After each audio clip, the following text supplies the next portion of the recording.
عزة نفسي بتمنعني أكمل في حكاية بتأذيني، وعشان بحبك يعني تمحي وجودي وتلغيني. ما عنديش لا توجعني ولا جرحك ليا يرضيني، ويهون الحب عادي ولا اشوف كرامتي مبطرة.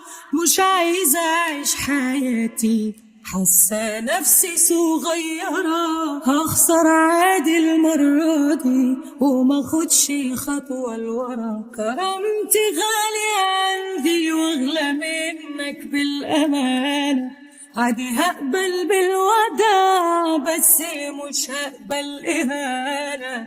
وروح الله يجازيك ما عادش ليك أي مكان. أنا راحت أهم عندي وقلبي راح وما عادش بان.